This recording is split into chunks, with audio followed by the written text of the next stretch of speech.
Welcome to Season 8 of Radio Free 501c, brought to you by Rogue Tulips Consulting.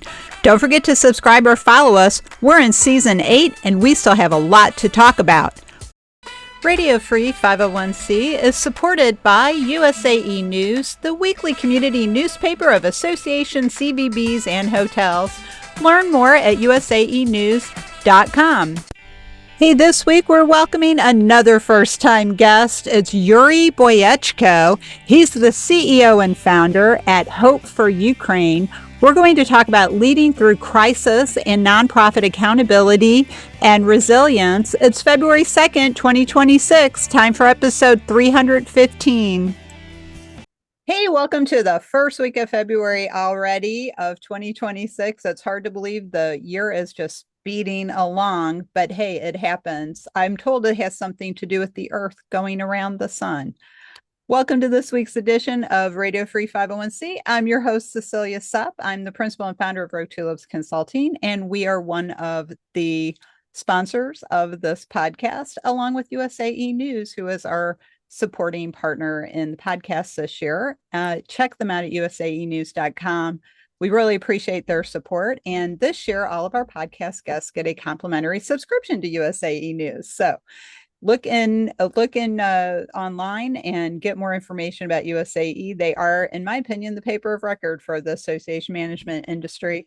This week, I am really pleased to present a first-time guest. This week's guest is Yuriy Boyechko from Hope for Ukraine, and he's going to be speaking with us about leading through crisis and resilience and accountability in nonprofit management. But before we dive into the topic, Yuriy, welcome to the show. So glad to have you here. And can you tell the audience a little bit about yourself and say hello? Thank you, Cecilia, for having me. Good to be here. So I lead Hope for Ukraine, a nonprofit. We've been on the ground in Ukraine since 2016, and our main areas of work is humanitarian emergency relief. We do a lot of food distribution, medical support projects, after-school programs, and Ukraine needs a lot of help now, so we're trying to help in any way we can. So I come to this industry from media and entertainment world. That was my life before this, and I just started Hope for Ukraine just as a hobby per se, because I wanted to start a nonprofit where if I donate funds myself, if I would be the only donor, I would know exactly where the funds were going. And that's how it started in 2016. It was for many years, more so like a part-time, kind of a third time, I call it, adventure. I wasn't really fully, running this. And then 2022 came the full-scale invasion in Ukraine, and basically had to leave everything behind what I did in my prior life and kind of focus on this to really, because, when your organization growing, 20x in 1 year, you do need to have a lot of changes made as far as processes, team building and all that stuff. So that's what we've been at since 2022. But I think right now we've got a decent footing on everything we're doing. And I think it's been an exciting journey. It's 7 days a week, almost 24 hours a day kind of work. But I think it's definitely a worth cause to be. And I tell everyone that you don't go to nonprofit world to make money. You go to nonprofit world to sleep tight at night. Because when you do something that's doing good to someone else who cannot give you nothing back, that's what nonprofits are all about. You definitely get the sound sleep at night because you help someone who's less fortunate than you. So that's basically where we are right now, and we are hoping to continue as long as we can. That's great. Well, and I love hearing that, because that is really the true spirit of nonprofit work. Yeah. is we're not here to make money, we're here to help, and we have a unique role in society that we fill. So I'm so glad to hear that. But the first question that comes to my mind, Yuri, is did you realize what nonprofit management work was like before you started?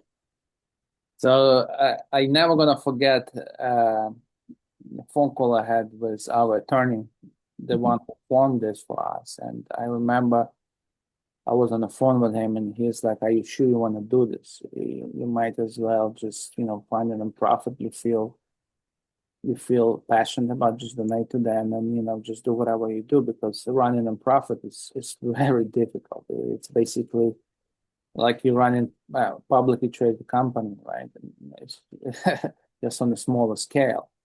But I still wanted to take that challenge, and it's definitely, nonprofit world is, especially right now, that sector is very difficult. So you constantly have to innovate. You constantly have to reassess your strategy, and it's definitely because it's not like a private company, LLC, or basically you do whatever you do as long as you make profit, you do it. But here, I mean, everything is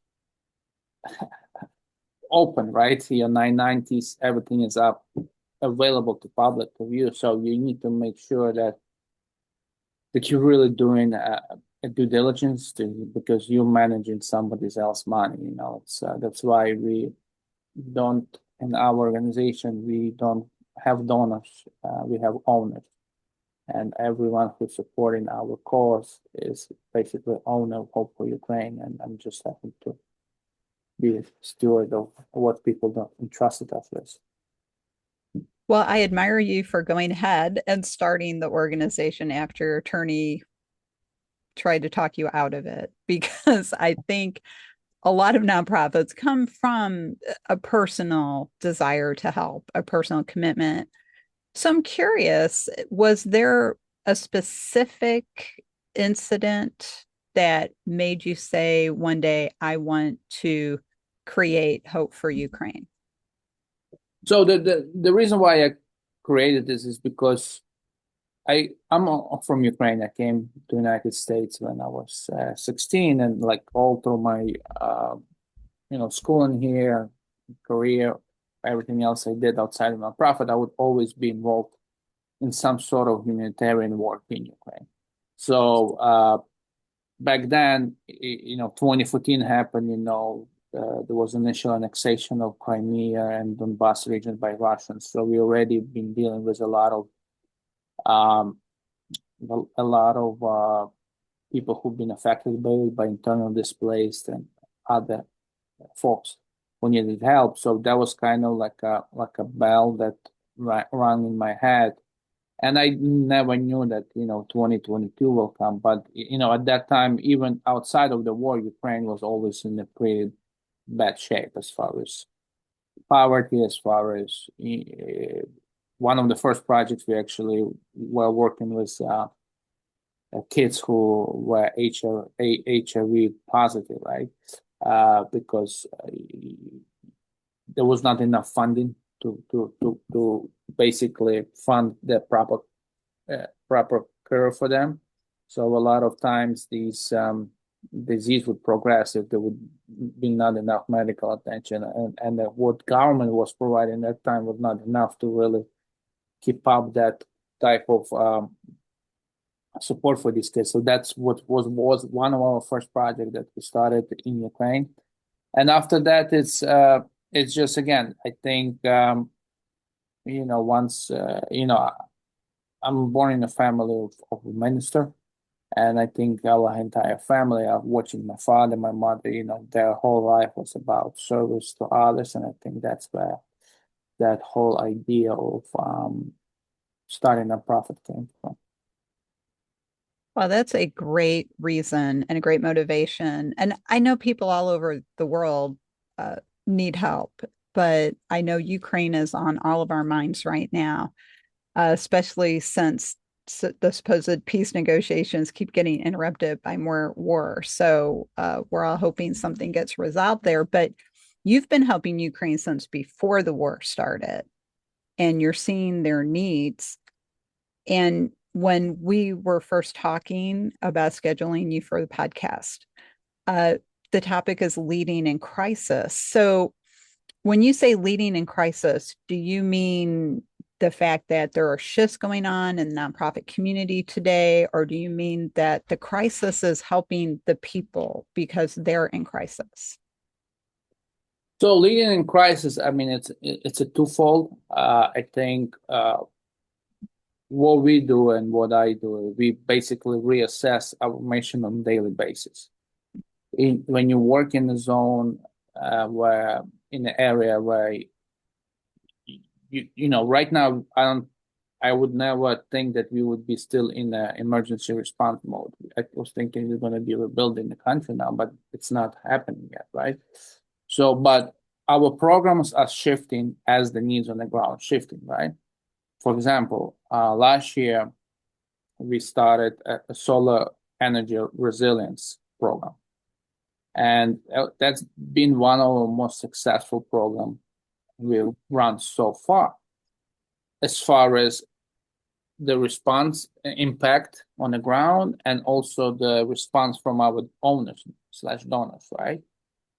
And we started it because we saw, there's a lot of folks, because the way that program came about, and it ties in exactly to leading through crisis, because we were delivering these food kits to families near frontline, and we would get them a bag of non-perishable food.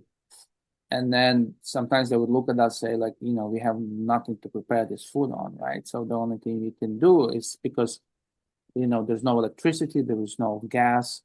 The only way we can prepare, we can like burn the fire outside our house. But like when you're so close to the front line, if you have a smoke coming, the enemy might think this is opposite army, and they can send a drone there, and instead of a meal, you're gonna get a drone in your window. Oh my goodness.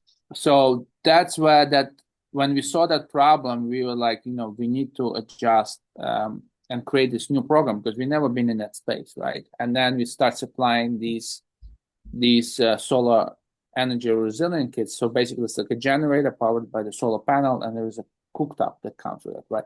So initially, when we started this back in January, I was like, oh, maybe we're going to do like 200, 300 of them a year, because those things are pretty expensive and you cannot get them donated. You have to buy them, right? So you need to constantly raise funds for that.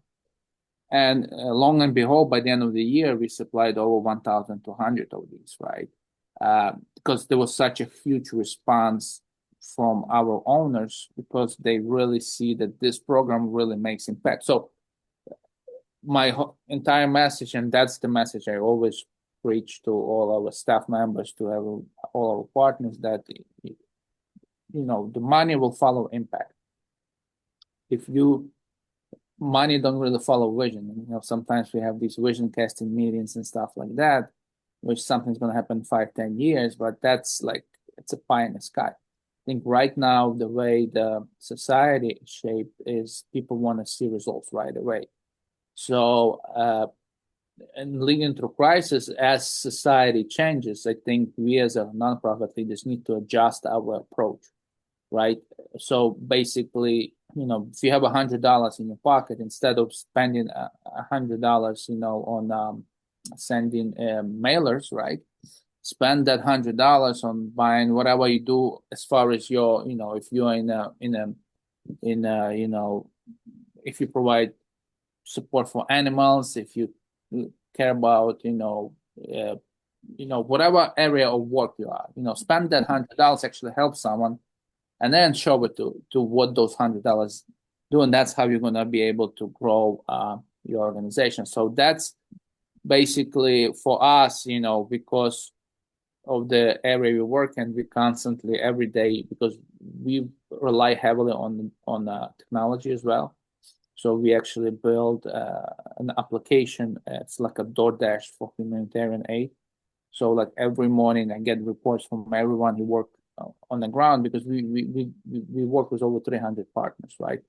And basically our approach to work gets adjusted almost every day, because we want to maximize the impact, right? And as we maximize impact, we will maximize our funding, and that's how we'll be able to grow. I like that approach. I talk about that as well. I would rather see what impact an organization is having as opposed to getting an envelope in the mail full of notepads and pens and things like that. That really turns me off personally. I want to see what are you actually accomplishing. And I think that's a great example. Now, you've mentioned you have 300 partners. So when you say partners, are these companies or other organizations that are working with you? And do you also have individual donors who help you raise funding to help Ukraine? Yeah, so when I talk about partners, I'm talking about local partners on the ground in Ukraine, Okay. because other NGOs, right?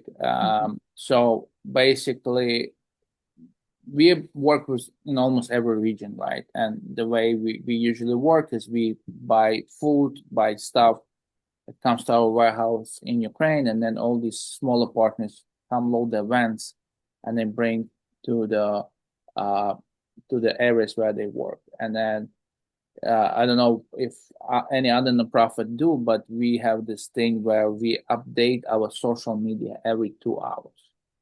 Wow. Was our impact on the ground. So I tell some, when we have folks calling us or writing us, what you guys do, we basically tell them, listen, go to one of the social media accounts, just follow us for 24 hours, and you'll know what exactly we're gonna do, what we're doing. And then if you feel like you want to get connected, then you can. And that's basically that strategy helped us grow, right? We last year we grow over 100% year over year. Year before that was 70% growth, right?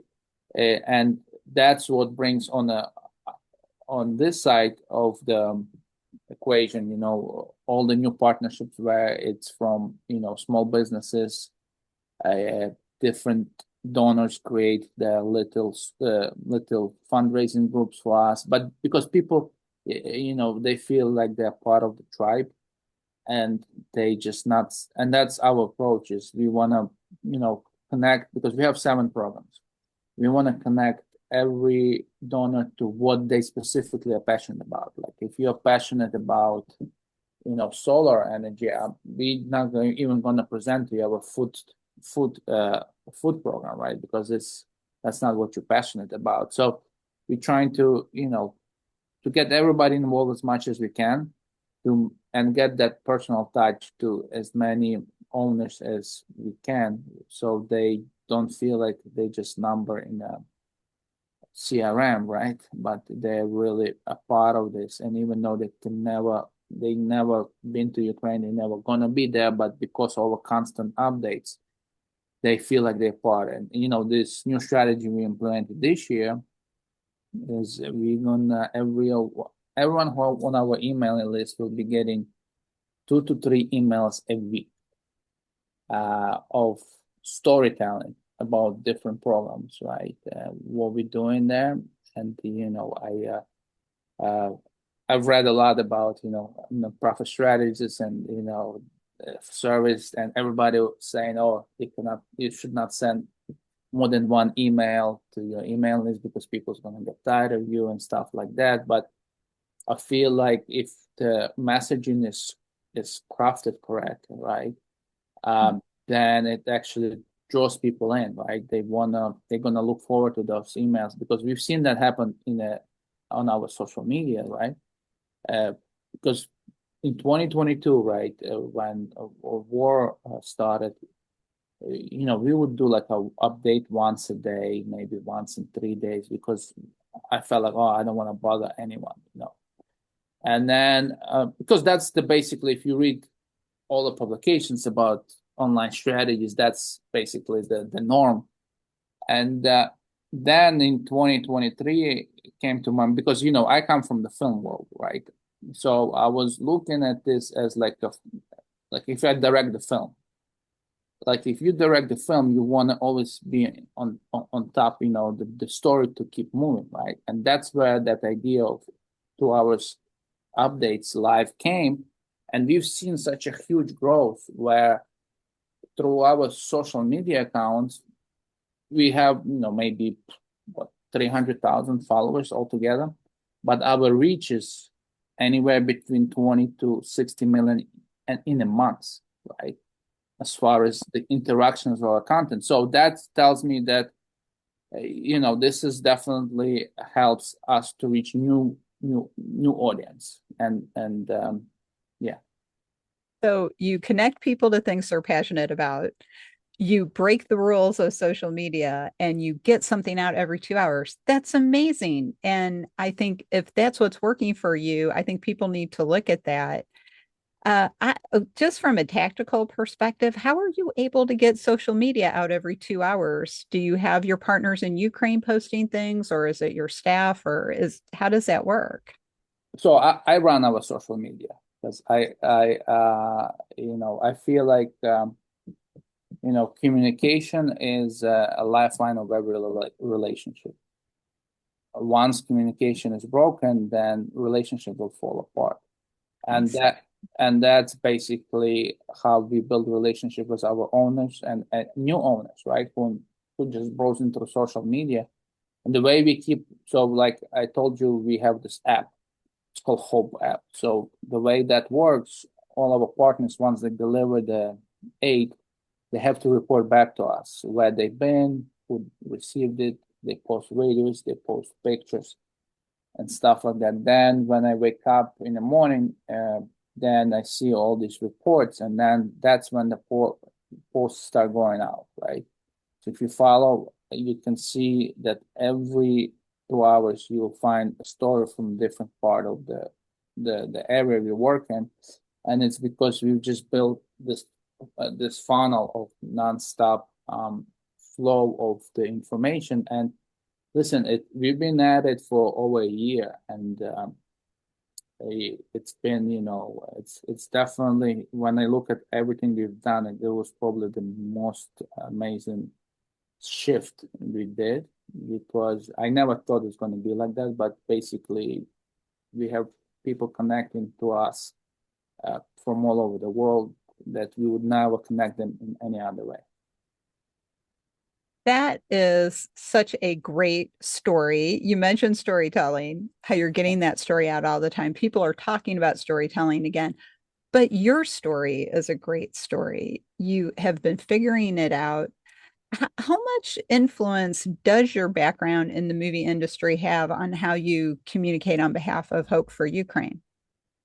It has a lot, because I look at the everything from creative side of things and from storytelling things. So like I think the problem is right now that a lot of legacy nonprofits, they run more like a big corporations, got like all these different, director, this director, that director, I got tons of directors, right? But I think we trying to run this as a startup, basically as a Silicon Valley startup where we pay attention to every email we send out, right? So just so you understand, for our email and marketing, we have 3 different creators.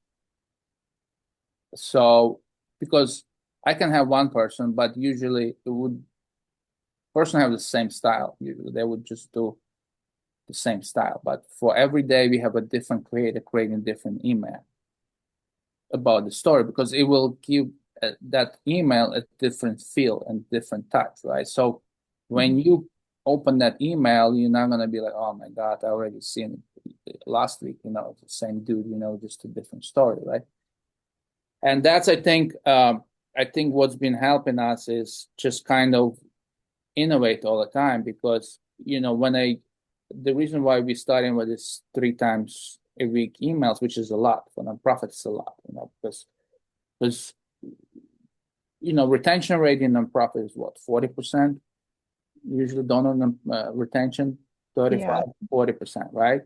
When you look on a on a for-profit side, the businesses there usually return customers at 70+%, right? And I was always thinking about it. Why is that? Why do nonprofits retain donors at such a low rate? And it's because there's something missing about the connection to that brand, right? Mhm. The people, and I think once you are part of the story, and once you feel like we just don't send you emails just for you to donate, on Giving Tuesday or at the end of the year, we say, oh, we're $500 away from our goal. Please chip in $25.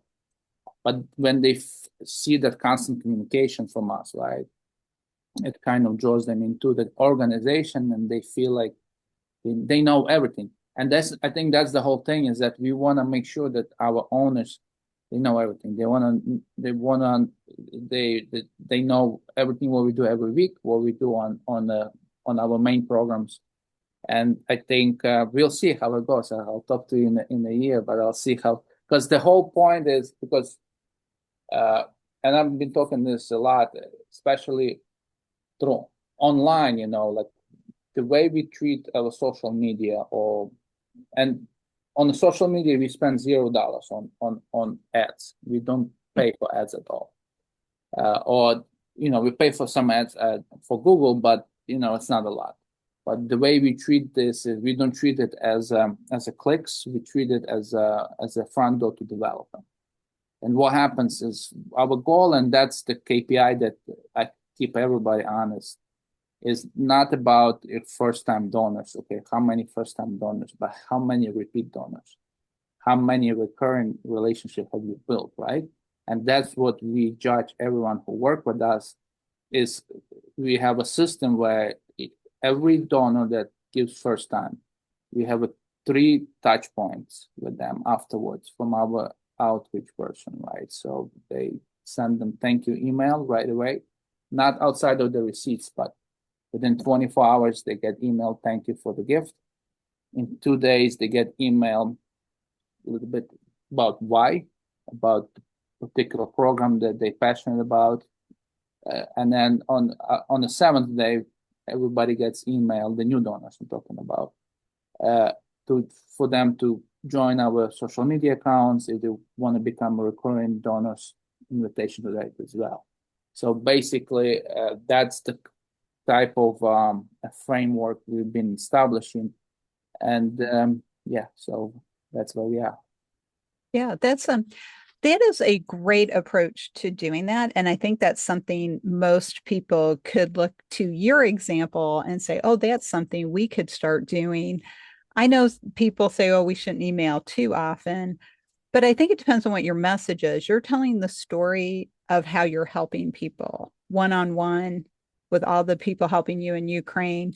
You're getting the donors involved and passionate about your different projects. So this is like hearing from a friend about what they're doing, because you're not trying to sell something. You're not trying to push a product or get somebody to register for a conference. What you're doing is saying, here's where the money's actually going and helping. And I agree with you that what we need to look at, especially in a C3 situation, is that retention of donors, not just how many donors did we get. Yeah. It's kind of similar to membership numbers and associations. They say, oh, well, we need to get more members. It's like, no, you need to keep the ones you have, and then you can worry about getting more members. So I think that's really interesting. One of the other things you had mentioned when we were preparing for the episode is you've seen shifts in the nonprofit landscape. You see it changing. So, in the 10 years now that you have been running Hope for Ukraine, what have you seen shift that's really noticeable to you? I mean, the shift is that 70% of the business happening online. Mm-hmm. 70 to 80% of business happening online. Mm-hmm. And unless you're always online, that's why I run our social media accounts, because when, I had someone do it, but it was not the same. And then I remember I read somewhere that Elon Musk, you love him or hate him, but he's the one who's running his his ex account, right? But Right. because whatever is in his head, he wants to, communicate it. But like, so then basically, in order for right now, the days of galas, days of, mailers going out, those days are over. Like it's very hard to get in a room and get 300 donors, and everybody's gonna write a check and you're set for the year. Right now is the society is moving into a live mode, I call it. So people wanna be always engaged. The new generation of donors, the younger kids, right? I mean, we had partnership with different gamers, right? And they would reach out to us, how can I help? And I was like, so what you're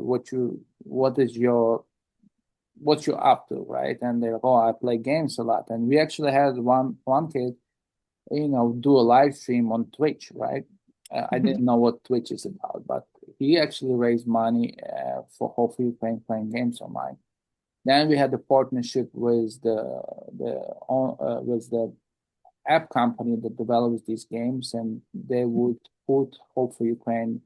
Part of the proceeds in the digital store would go to us, right, as a donation. So basically, right now, you have to be really creative, and then in order to survive, because I think a lot of folks and a lot of leaders in this space used to rely a lot on government grants and government money, and that's gone.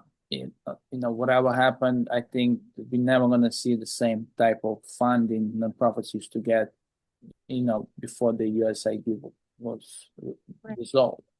So how do you fill that void, right? How do you replace that funding, right? But it goes back to small donors. When you think about, election of Barack Obama, he got elected and majority of his donations were small donors. So if you have a right message, if you have a right system in place, you can replace all the money you lost from the federal funding and stuff like that. But it comes to mentality shift. Because, I meet with a lot of leaders in the space and they don't even know how to come around, right? Because they've been stuck so long in that paper trail type of fundraising. You submit application, you sit, you get funds hit your bank account, you work that bank, you spend that money, you send report back, and then you wait for another year, right?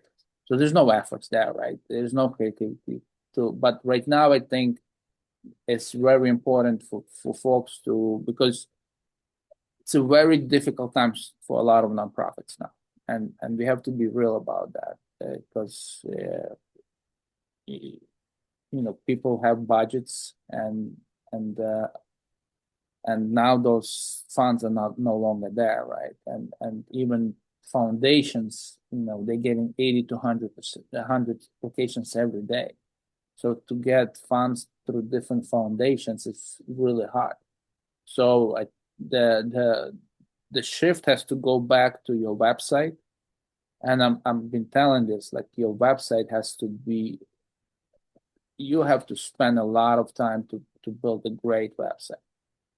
Organic SEO. We have one person, all he's doing is just SEO organic. So we don't always suggesting keywords, because if you don't have good SEO to your website, it's like you have a beautiful house without the roads leading to it. And I think the website, driving the traffic to your website is very important. And then getting on the social media train on every platform, even platform you don't care about, you still got to get in there and talk about what you're doing. That's the way going to be forward for you to grow and for your organization to succeed. I like your point about the SEO and we all need to have a good website. And one of the things I've been talking to people about is answer engine optimization. Yeah. Because that's where search is going in its next evolution, people are asking questions of AI tools. Yeah. And so those AI tools are going out and saying, can this website answer my question? And so that's something I know I'm looking at from my website. So have you started looking at AEO, Yuri, for Hope for Ukraine? So we have on our website we have the chatbot that's run by the AI actually, and we started that last year, and it took us like 6 months to train that agent to really understand us. But it's been handling a lot of questions and answers, and we've seen a lot of connections built because. What happens now, right now, people don't have time to wait for your response for 2, 3 days, send email and wait for the response. You have to have something on your website where folks who go there, they can find out about you right away, right? What you're about and what you do. So I think right now that's why that embracing technology, right? Like SEO it's very important because you cannot, the paid traffic, you can get it, but it's not sustainable because you need to spend a lot of money. You have to really build and have the website that's really SEO friendly. I had one time, I remember one of our owners reach out to me, and he's like, guys, the first time I went to your website, I really didn't believe that you are real. I was like, why is that? Because that website changes all the time. I was like, the reason why you're changing because we're constantly updating the stories that we are posting. So basically, on our main page, we every week we have a new headline stories about the impact. But that's basically keeping it fresh, keeping it new, and just like you would not go to CNN or Fox News website, it would stay the same for a week or 2 weeks. same way, same thing here. Right. Yeah, and I think that makes a lot of sense because if I go to a website and keep seeing the same thing all the time, I think they're out of business because nothing's new, nothing's moving. And I think with nonprofits, especially C3s that help people like yours, they really do need to keep that story out there. Keep telling the next chapter, tell the next event. Here's somebody else we helped today. And I think that leads us to one of the topics we wanted to discuss before we wrap up the episode, and that's resilience. You talked about the change in grant funding, and I think everybody's feeling that right now. And it's historically been difficult to get grants. Now it's even more difficult. It's been difficult to keep them too. You can't plan on having that grant every year. So that's another way we have to be resilient. With the work you do, I would imagine that can be very, I'm going to use the word wearing, meaning that it's hard to know there's so many more people you want to help and getting that help to the people that you can get it to. So how does resilience fit into your work at Hope for Ukraine? And what is some insight you might be able to share with the audience about how they can become more resilient in what they're doing? I think what keeps us going is that you have to be consumed with your mission, right, as a leader. And I think once you understand that, the people you help or a problem you're trying to solve is of major importance, right? Then the tiredness and all the struggle that you're going through, trying to find money and stuff like that, goes on the backseat because you're so consumed and passionate about what you do. So I think it all comes down to passion. If you're passionate about what you're doing, you will find money. Positivity will attract, right people to you, right? And I think it's very, nonprofit is not for the weak heart people. But I always look at it that, every no brings us closer to yes. So, I might get 100 no's a day, right? But it's does not, I never take it personally because I know this is not something that people not have personally against me, but it's just not connected to. But on 101st time, I will get yes. And Yes. then that's basically how we as a leaders need to really keep people and beneficiaries of our work in front of our eyes. And when we make these phone calls, when we talk to potential new relationships, right? You don't talk about your spreadsheets, right? You don't talk about your overhead. You talk about those folks you're thinking each and every day how without your support they cannot go another day. And I think that's what will get us through the difficult times, right, in this nonprofit world. And I think we will end up better off now, better off in the future than we are now if we keep on innovating, keep on changing our approach, and keep on learning. That, It's a learning game. You always have to learn something each and every day. Yeah. yes, exactly. A lot of people like to say, I'm a lifelong learner, but you really need to be. Every day you have to learn one new thing. I agree. Or expand a skill you already have a little bit more every day, flex those muscles. And I think truer words have not been said. Nonprofit work is not for the weak of heart or the faint of spirit. So your stick to itiveness is a wonderful light in the world. And I think it's a great example. And I'm so glad you came here to the podcast this week to talk about it. Now, you're a first time guest, so you may not know this, but I like to ask all my guests, what is the one thought you would like the audience to take away today?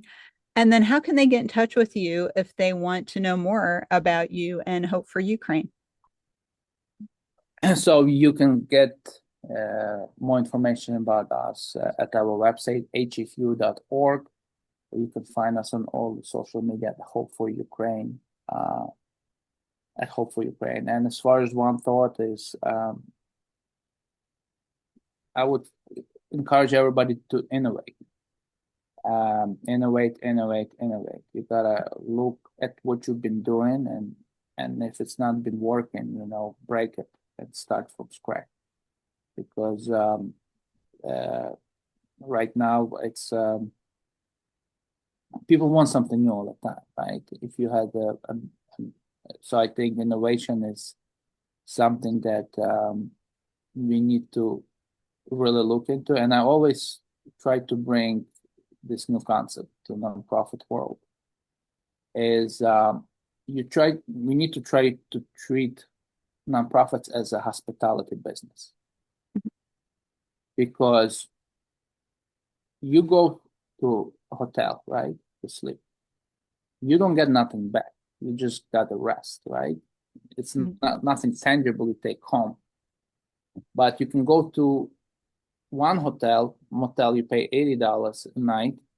They throw key in your face, and you go, tell you to go find your place to sleep, and you after you leave that place, you're never gonna remember that place. And then you have another type of hotels.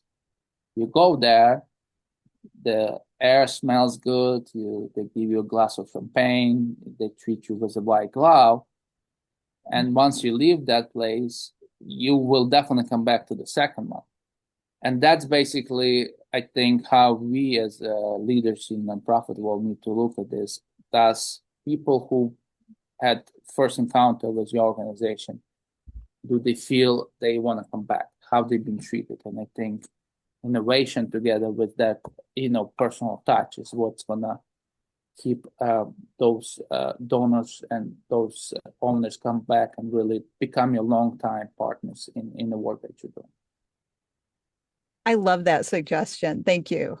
Treat it like the hospitality industry. I'm with you on that because that's what brings people back. So, Yuriy, thank you so much for joining me this week. And I want to encourage the audience to check out Hope for Ukraine. They do a lot of good work, as Yuriy said, and you may want to donate. That yes, they do have a donate button on their website. So I hope you press it for Yuriy and all the people in Ukraine that he's helping. And also, it supports all the 300 partners that are on the ground in Ukraine spreading the word and getting help to people who need it. So Yuriy, thanks again. Thank you. Thank you for having me. Thank you. So we have to go rogue for now, but we'll be back next time with another exciting episode. So if you haven't remembered yet to subscribe or follow us on your favorite service, please take a moment and do that, because we are going to continue having all these wonderful conversations. We're well past the 300 episode mark, and there's still a lot to talk about.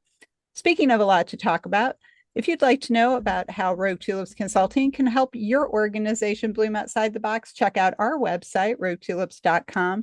Go to our services page, see if that's something you're looking for. If you don't see what you're looking for, let's have a conversation, because we can probably help you out.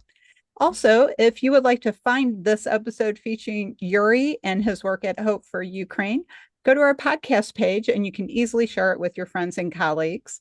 You can also catch up with our other podcast episodes. If you're looking for ethics education or you're getting ready for the CAE exam, check out our education page. I'm happy to answer questions if you'd like to schedule a call. And in closing, if you're wondering what the heck is on Cecilia's mind this week, check out our blog page, because, most of the time I don't know what I'm going to talk about, but it's always something interesting. So thanks again for joining us. And on behalf of Yuriy and myself, we'll see you next time. That's it for this week. I hope you really loved this episode as much as I did. Thanks for listening. Learn more about how our experience and knowledge at Rogue Tulips can give your organization the strategic edge to reach its goals. Check out our website at roguetulips.com. We'd love to talk with you and see how we can work together.